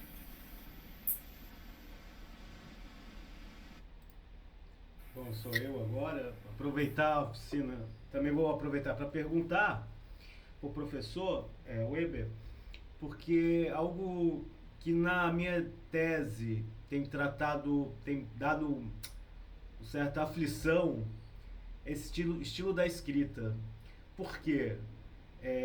Na dissertação, pelo menos a mim foi normal, assim, foi algo de querer mostrar essa leitura de tudo, né, esse aprofundamento, e na tese, muitas vezes eu me pego repetindo algo que eu já disse na dissertação, algum conceito, alguma leitura, enfim. Então, como fugir disso? E também, muito interessante, você ter dito sobre essa questão do estilo francesão, que eu já ouvi o senhor falar sobre isso, que eu tento fugir, mas é uma coisa que é meio... É um prazer até, né? Você mostrar e ficar fazendo digressões às escolas, que já falaram sobre aquilo, e muitas vezes realmente vai um capítulo quando você percebe, e parte da introdução, né? E daí muitas vezes você vai para uma banca, e é muito comum que a banca, principalmente na qualificação, fala, essa parte sai para transforma isso no capítulo. É uma forma assim educada de dizer, né? Tire os excessos. E só para finalizar, que é muito interessante, esse estilo de escrita, que não é bem a pergunta, algo que eu gosto muito desse jogo de escalas, Jacques Ravel, como estudo do período moderno, a história regional e história colonial, você mostrar o que está acontecendo ali no mundo, fazendo isso durante o capítulo, ficar mostrando, está em Portugal e na Espanha acontecendo isso, enquanto na América Portuguesa, Espírito Santo, você vai jogando. É um trabalho um pouco cansativo, porque tem que ter uma leitura, às vezes, muito grande, né? E tentar seguir o cronograma, né? Que também é uma coisa que a gente muitas vezes perde, por excesso, né? Excesso de leitura. E encerro aqui. Obrigado pela oficina. Ô, Weber, você já quer responder e depois a gente faz uma outra rodada? Porque eu acho que já são duas perguntas boas, né? Acho que é melhor. Muito bem, vamos lá. Eu vou começar pelo do Felipe, que é mais fácil, né? E tem a ver um pouco com um aspecto da pergunta da Lara, que eu acabei não respondendo, sobre o que efetivamente incorporar no texto, né? Esse ponto é importante. Veja bem, durante tanto o processo de pesquisa e produção de uma dissertação quanto de uma tese, a tendência é que a gente leia muito mais do que a gente incorpore efetivamente no trabalho. Esse é um ponto importante, né? E nesse sentido não tem que ser preciosista, viu? Veja, nem tudo que você leu você vai incorporar no trabalho. Eu vou parafrasear aqui também agora sim Carlos Drummond de Andrade. Carlos Drummond de Andrade dizia que escrever é recortar. E ele estava certo, né? Vou parafrasear aqui o nosso guru, Luiz Inácio Lula da Silva, né? O que importa é o principal, o resto é secundário, né? Nem tudo que você lê você vai incorporar no trabalho. Às vezes o aluno tem um receio, parece que você está mutilando, arrancando um pedaço do braço dele, quando você pede para cortar, né? Você precisa verificar o que de fato é importante para o leitor, quanto ao entendimento do seu objeto, né? O que não é importante para a compreensão do seu objeto, corta, joga numa nota de rodapé. Faz muito bem, depois você transforma num artigo, né? Recentemente eu estava orientando um estudante, um tempo atrás, e ele eu pedi, olha, pega a categoria X aqui e faz uma leitura que você precisa ter um juízo sobre isso aqui. Ele fez um excelente trabalho de revisão. Eu falei, meu filho, só que não era para vocês colocar no texto, não, é para o seu juízo. Considerando-se qual é a melhor categoria aqui que você fez essa belíssima revisão, que você vai usar depois. Você pode até fazer um livrinho, tá? Se você me transformar isso aqui no livrinho, vira um bom manual para o sujeito utilizar numa aula de graduação, por exemplo, né? Mas não para o seu trabalho. Aqui você vai, desse conjunto aqui, o que é mais importante aqui para o seu objeto. É isso que você vai trazer no texto, né? Tem que incorporar tudo. Você vai incorporar o que é importante. O que não é importante, né? O que não é importante é secundário. E o que é secundário não interessa para o leitor, quanto ao entendimento do que você está se propondo a estudar, né? Esse aspecto é absolutamente importante. Evitar excessos, né? É como no direito constitucional, né? Você vai falar com um constitucionalista, a gente, por exemplo, vai ler, a lei tem que ter tudo, ao contrário, né? Quanto mais enxuta é a lei, mais abrangente ela é. Se você detalha demais numa lei, você acaba excluindo um monte de situações que não estão descritas, né? Os constitucionalistas falam, menos em direito constitucional, menos é mais. É por isso que numa Constituição, a lei é vaga, ela tem que ser vaga. Porque se ela especificar, ao especificar, você está eliminando aquilo que você não especificou, né? Então, é isso que eu estou querendo dizer. O que é importante? O que é nuclear para a sua análise? É isso que você tem que selecionar fundamentalmente, né? E sem excessos, né? Sem preciosismos, sem diletantismos, né? Ou construções textuais que servem única e exclusivamente para boquiabrir plateias, né? É desnecessário, né? Foque no seu objeto, fundamentalmente, né? De modo simples. Preferencialmente escrevendo um texto bom, escreva, volta no texto, faz um parágrafo, volta, relê, ou volta de novo.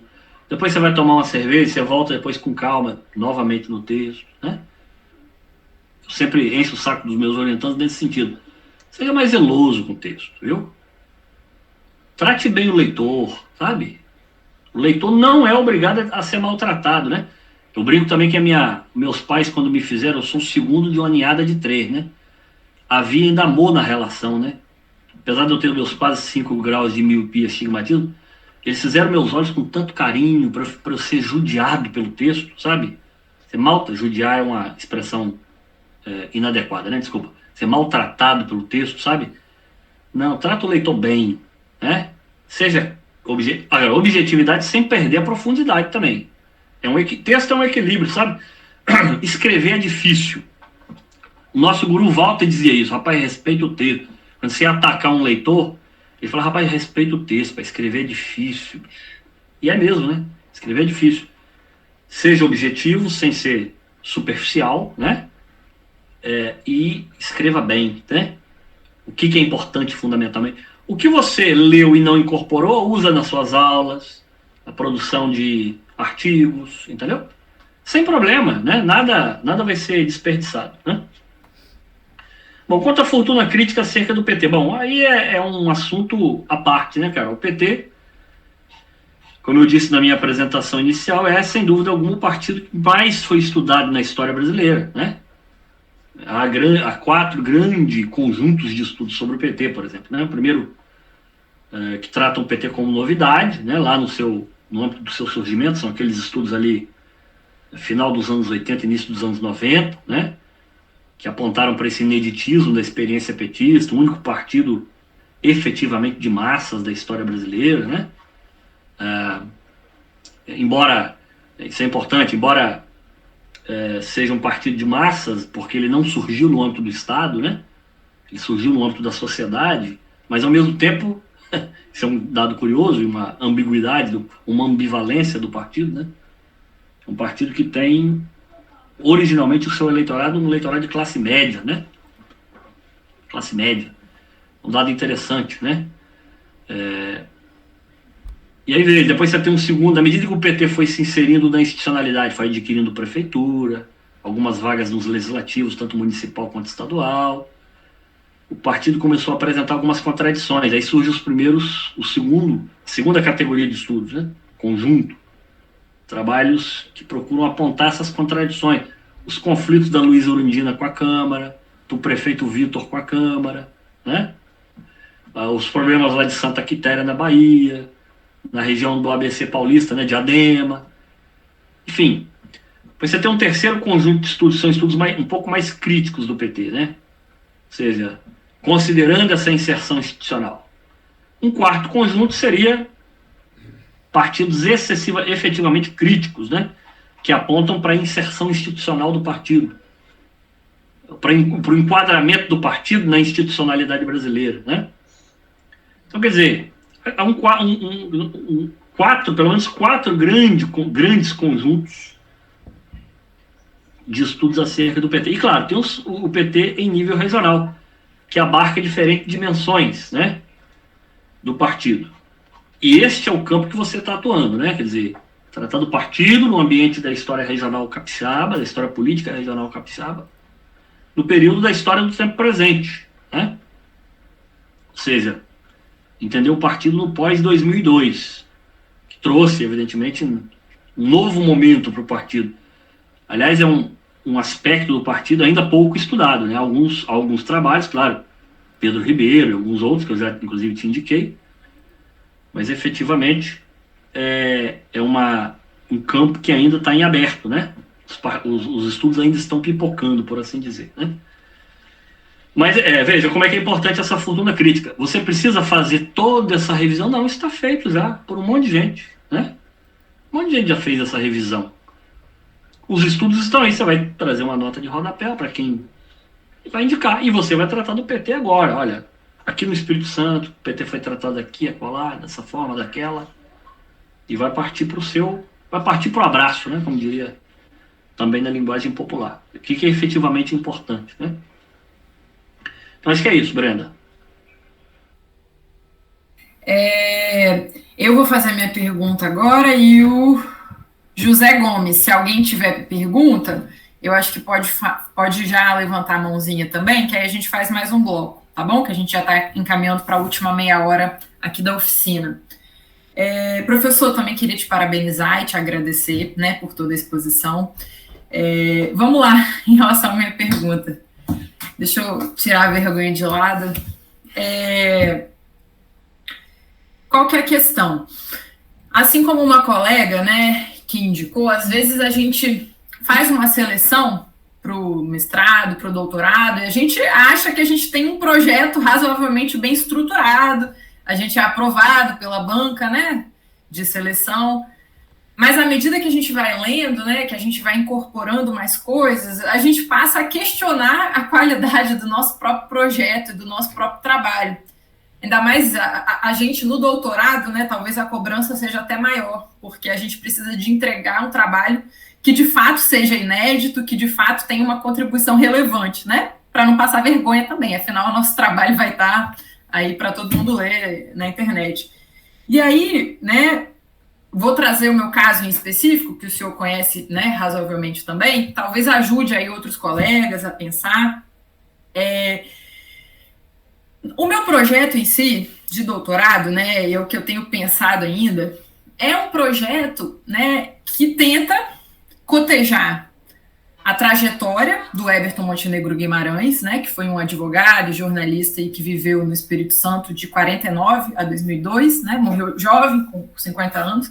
Então, assim, desde o início, eu queria já fazer esse trabalho de biografia, né, um trabalho biográfico, assim como o senhor fez do Afonso Cláudio, enfim, muitos trabalhos aí de biografia. Então, é um trabalho, tem uma motivação aí biográfica, de fato. E aí, assim, quando eu escrevi o projeto, o que eu tinha pensado, assim, como motivação, como problema da minha pesquisa, né? Em linhas gerais, eu estou falando aqui sem ler em nenhum lugar.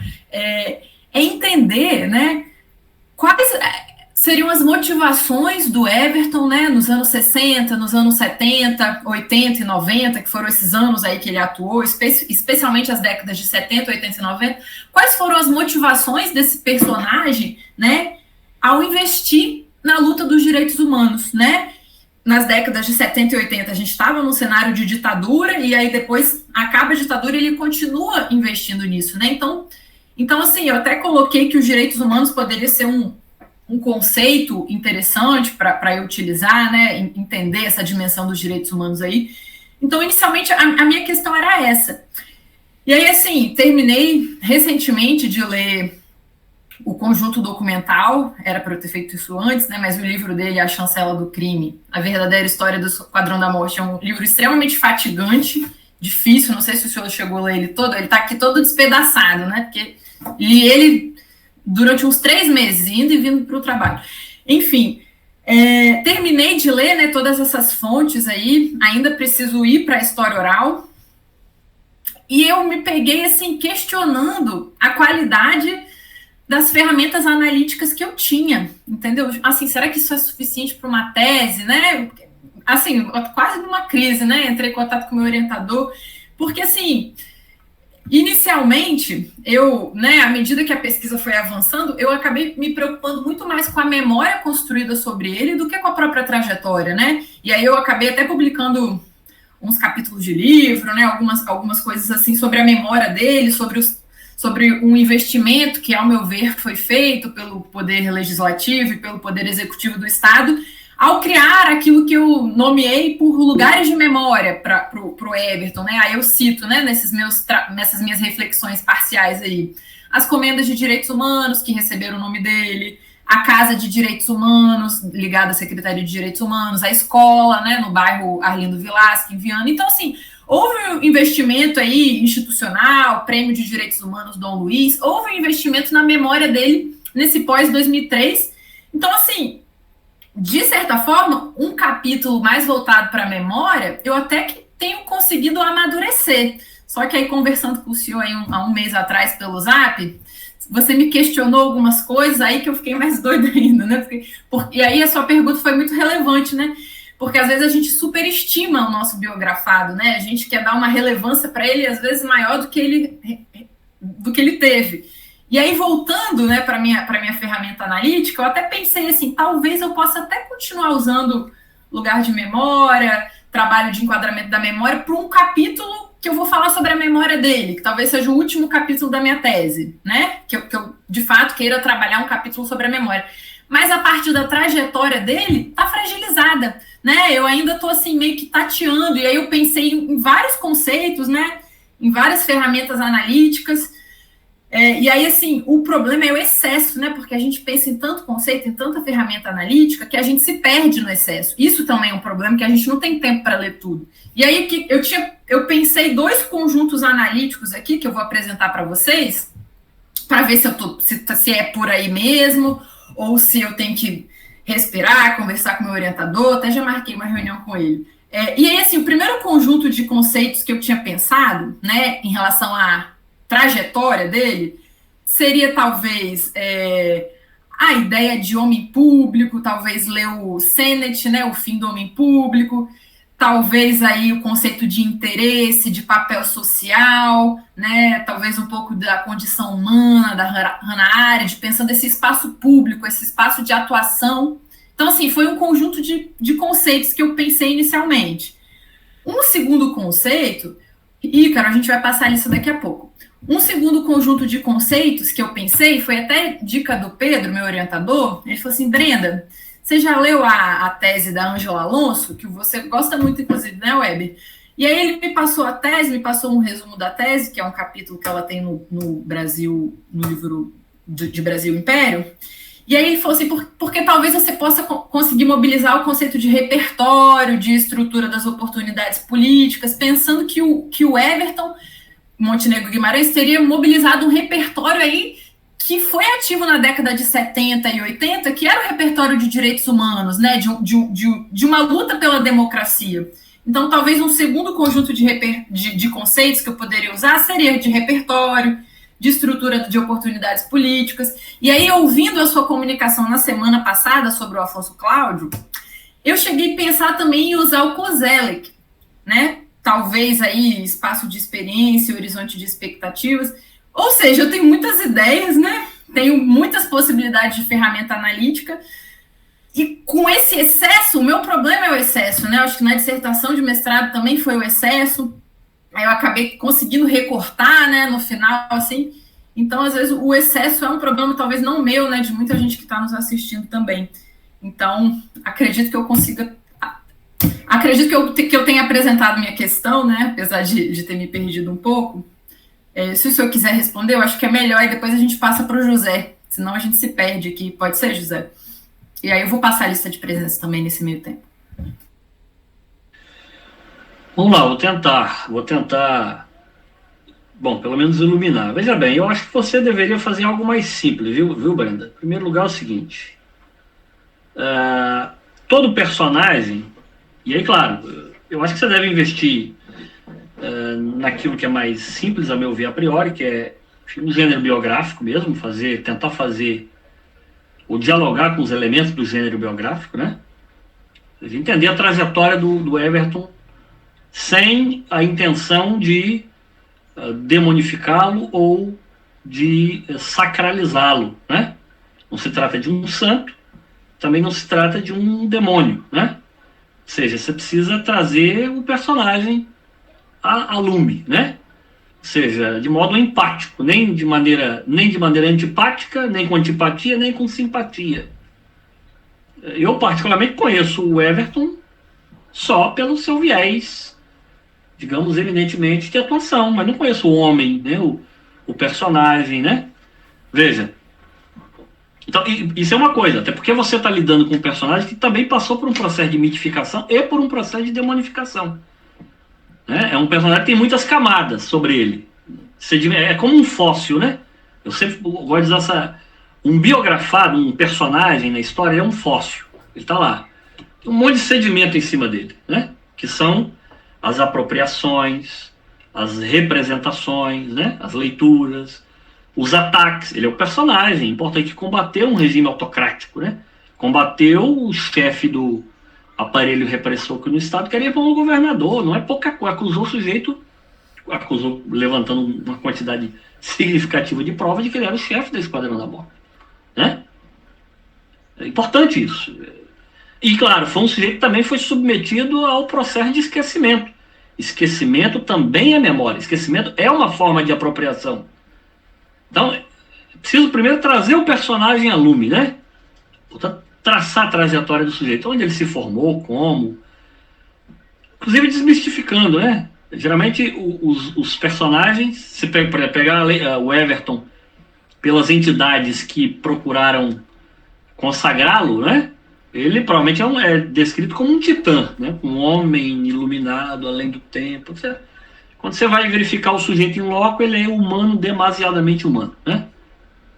Eu aprendi muito com o Afonso Cláudio, né? O quanto isso é importante, até do ponto de vista pessoal, né? A gente tem às vezes medo, receio de assumir determinados cargos, né? Que às vezes nos é colocado como uma missão, a gente, nossa, não tem preparo para isso.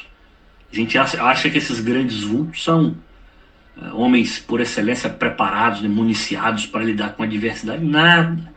São homens frágeis, medrosos, né? O Getúlio Vargas era absolutamente medroso. Getúlio, hein? O maior ditador da história republicana brasileira, né? Absolutamente medroso, né? Melancólico. A melancolia é a palavra que mais define Getúlio Vargas, né? Então veja, primeiro traz o elemento a lume, e ao longo do tempo, veja, aí é importante, o objeto, o Everton é a linha condutora da sua narrativa. Em torno dele tem uma espiral do modo como é lido, do modo como ele é representado, seja pela imprensa da época em que ele escreveu, né? Escreveu, por exemplo, o livro dele, que é o livro mais badalado, né? Inclusive foi lançado, no Rio de Janeiro, salvo engano. E tem tempo que eu não visito esse período, né? E esses temas. Até para dar repercussão, primeiro no plano nacional, uma forma dele se proteger, né? Como é que ele foi sendo representado e sendo apropriado por diferentes setores, considerando determinados interesses, né? Como é que o Dias Lopes e os, digamos, membros do establishment do regime autoritário em nível regional se apropriou da imagem desse sujeito e representou esse sujeito, né? Há interesses em jogo em colocá-lo de uma determinada forma e não de outra, né? E como é que ele foi, a partir de um determinado momento, submetido ao limbo do esquecimento, né? Repito, esquecimento também é memória, né? E como é que ele vai ser resgatado? Qual é o espaço de experiência que ele está sendo resgatado? Eu acho que melhor do que lugares de memória, como diz, não é o conceito adequado para você, ele não ocupa lugar de memória. Lugar de memória quem ocupa é Getúlio Vargas, tem a Praça Getúlio Vargas, tem a Avenida Getúlio Vargas, né? O Everton deve ter no máximo uma rua, né? Uma comenda, uma rua. Tem escola, tem casa de direitos, tem comenda, tem livro. Ok. Pergunta aqui para os 40 e tantas pessoas, quantas pessoas sabem onde é a escola que leva o nome do Everton Montenegro? Areinha, Viana, eu estava lá na inauguração, mas eu sou velha, né? E não vale também que você é superintendente. Não, eu estava lá na inauguração. Escuta, me metendo aqui, quem deu o nome à escola foi Paulo Artung, que era isso, Paulo Artung. A gente nem queria, porque queria o membro da comunidade. Mas entende, é preciso verificar o seguinte: paralelamente à trajetória do sujeito, tem todo um processo de apropriação e representação do sujeito que atende a determinados interesses, né? Parafraseando aqui a luz do Afonso Cláudio, né? Ou parafraseando a mim mesmo a luz do Afonso Cláudio. A geração, quer dizer, o Everton e o grupo que ele representava, ele também não está isolado, ele não está no vácuo, né? Ele não é um ser solitário, né? Ele representa um determinado movimento. O que esse movimento propunha, objetivava, né? Em lançar o livro com determinadas estratégias, qual foi a tiragem, qual o público que atingiu, né? Percebe? Tem todo um ambiente de intencionalidade aí colocado. Então você precisa decodificar, trazer à lume esses elementos. No decorrer do processo de perseguição ao Everton, ele foi preso, né? Como é que foi esse processo? Como é que os jornais estão reportando? Uma pena que o jornal da... Ele foi preso em que década de 70, né? 70. 1970. Pois é, como é que os jornais estão retratando isso? Retrataram isso? É uma pergunta, né? E como é que reportaram a notícia da prisão dele? Né? Como é que foi denunciada essa prisão? Como é que foi o trato em relação a isso? Então, essa é uma coisa. Depois eu acho que ele entra no limbo, né? Eu te dei um depoimento. Quando nós fizemos aquele livro de 2005 da Assembleia Legislativa, eu não achei o livro, não tinha estante virtual, viu? Achei. Fui em tudo quanto é sebo, na biblioteca não tinha, né? Enfim, não tinha o livro. Quer dizer, o livro foi desaparecido, foi recolhido, os exemplares que foi possível recolher, né? Não sei, eu estou elucubrando, né? Aí veio a abertura, né? Na abertura, o sujeito renasce. Tanto ele, né, retoma suas atividades na condição de advogado, vinculado à Arquidiocese de Vitória, né? E aí veja, há um processo de reconstrução, tanto ele, pessoal, e claro, recolocando ele no debate como um ícone dessa mobilização em torno dos direitos e garantias fundamentais, como também em relação à própria, enfim, os movimentos sociais que surgem nessa seara dos direitos humanos, né? E claro, depois da sua morte, aí há um novo processo de apropriação, com diferentes intencionalidades. Quer dizer, eu acho que o Koselleck caberia muito bem. Os espaços de experiência, vários, né, que ele foi lido e relido, né, considerando o horizonte de expectativa, o que se projeta, o que se objetiva, o que se anseia, né? Então eu acho que é por aí, fazer um debate entre essa noção de apropriação, talvez o Roger Chartier te ajude nisso, né? Essa coisa de como é que os grupos hegemônicos ou não, né, representam determinados personagens e representam o próprio passado, né? Ou uma determinada realidade, considerando determinados objetivos. Qual é o sentido que se dá ao Everton, né? Qual é o sentido que se dá a ele? Com qual objetivo? Enfim, é tentar estabelecer esse tipo de diálogo. E, claro, a partir da própria noção de memória também, em alguma medida, sobretudo considerando o seu pós-mortem, né? Sobretudo, né? No caso do Afonso, se constituiu uma memória singular.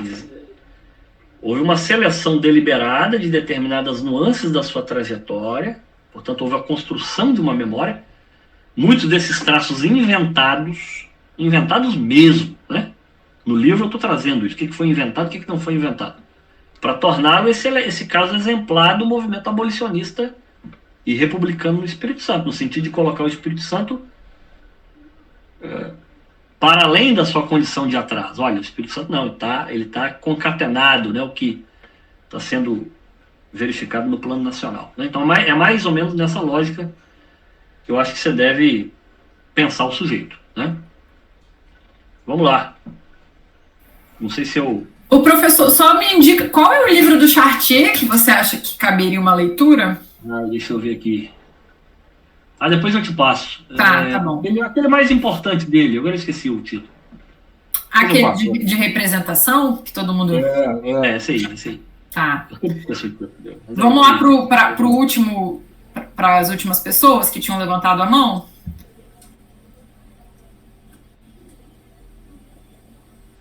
José? É isso? José Gomes. Isso. Boa noite a todos, boa noite, Web. Sempre bom ouvir você. Boa noite, audiência, e o desespero de todo mundo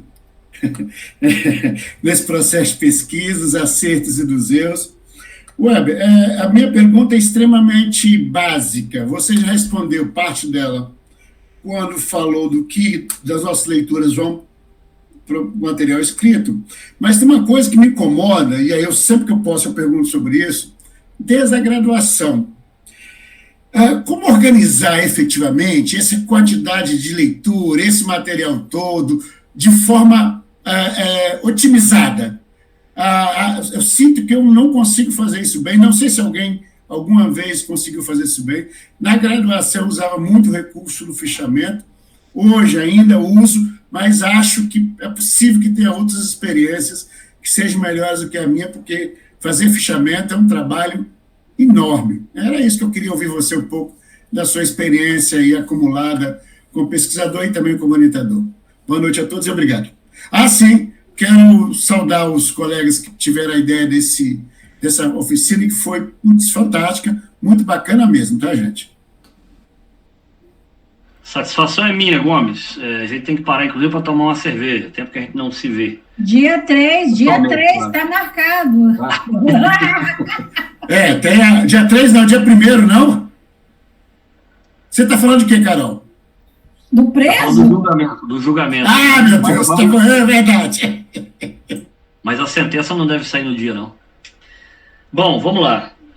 Então, lógico, cada um tem uma forma de organizar, né, Gomes? Assim, não tem uma receita, né? O que eu faço particularmente, né?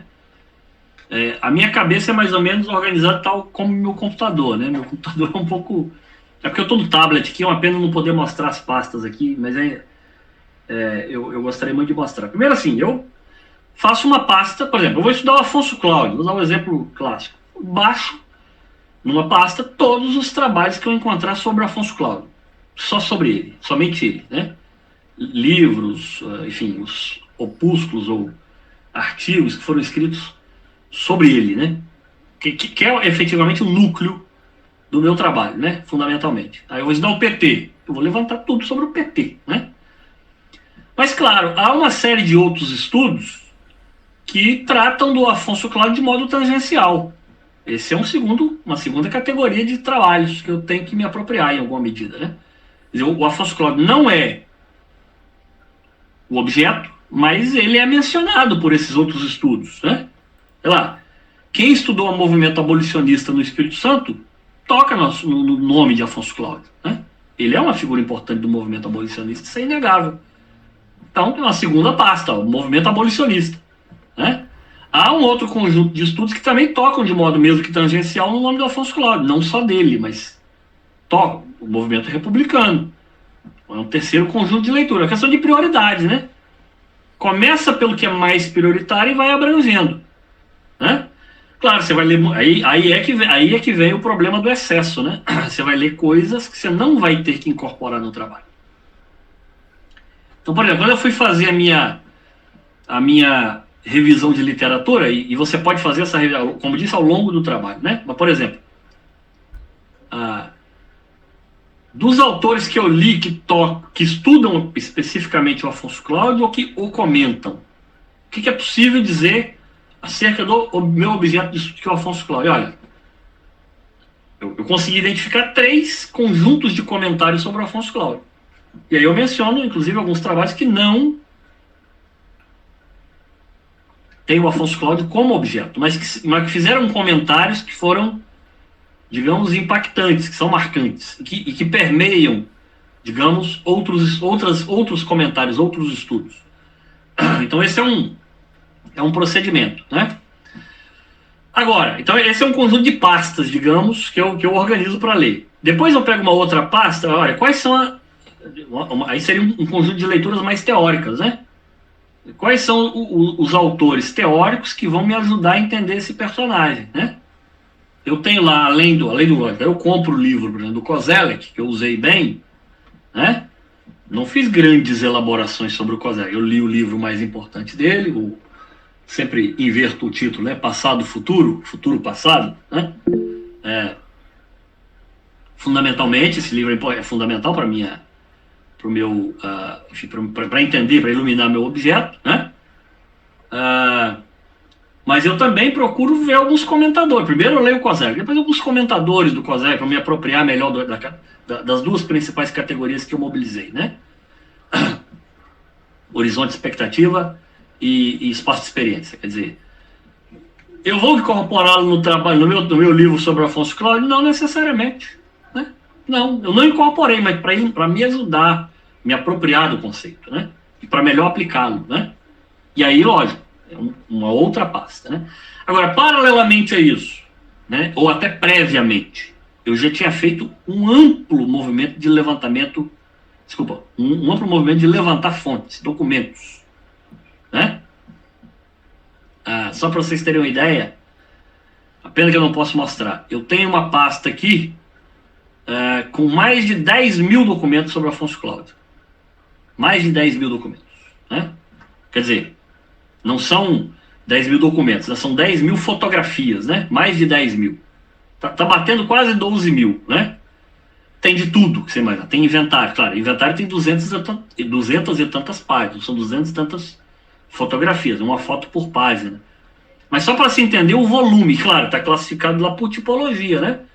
Jornal, qual é o jornal? Aí você abre a pasta do jornal, tem por ano, né? Então tá tudo organizado, para eu não me perder no labirinto do meu próprio arquivo, né? Tá tudo organizadinho, eu me acho aqui perfeitamente, né? E claro, esse ponto é importante. Aí, lógico, aí feita essa leitura prévia da documentação, eu já tenho uma ideia mais ou menos do que a documentação diz. Aí eu vou começar a dialogar, estabelecer o diálogo entre essa documentação e a bibliografia, né, considerando as leituras prioritárias. E no percurso da pesquisa, a própria pesquisa vai me induzindo a outras leituras, né? Agora, o que é mais importante? Na medida que o texto começar a fluir, salvou o texto, eu sempre faço isso, né? Eu salvo em diferentes maneiras, drive, né? E salvo também, no próximo arquivo que eu for mexer, não é aquele arquivo que eu parei de escrever, eu vou trabalhar um outro arquivo, aquele vai ficar lá guardado, né? Eu devo ter, sei lá, umas 100 versões no processo de produção do Afonso Cláudio, né? Essa é uma forma que eu tenho de fazer, né? Vai mostrar desde as primeiras versões, das primeiras páginas, até o livro pronto agora, né? Eu gosto de fazer esse movimento, né? Para verificar a própria evolução do processo, né? Então, assim, essa é a maneira como eu costumo trabalhar, viu? Agora, isso tudo acontece meio que de modo paralelo, né? Agora, em se tratando de historiador, né? O mergulho prévio às fontes é fundamental. É uma pena que os nossos cursos de graduação sejam cursos excessivamente bibliográficos, né? Isso é um problema. O campo historiográfico é um campo que lida com fonte. Primeiro é a fonte. Depois você vai procurar outras coisas, né? O que a fonte pode te proporcionar, né? Um aluno meu vai defender agora dia 1º, né? O Fábio Leite vai defender uma dissertação sobre a sedição de Santa Isabel, que foi um movimento que aconteceu em Domingos Martins em 1897, né? É interessante. Primeira coisa que nós achamos foi a fonte. Primeiro foi a fonte, até porque ninguém tinha conhecimento, mesmo gente que estuda o Espírito Santo há décadas, como é o meu caso, como é de outras pessoas com as quais eu conversei. Primeiro foi a fonte. Agora nós vamos tentar entender o que foi isso aqui, meu filho. Lemos o documento, quase 160 páginas, o habeas corpus, né? E agora vamos procurar a bibliografia, outros documentos nos jornais. Aí fomos agregando ao elemento original, que é a fonte, né? Percebe? O percurso é inverso, né?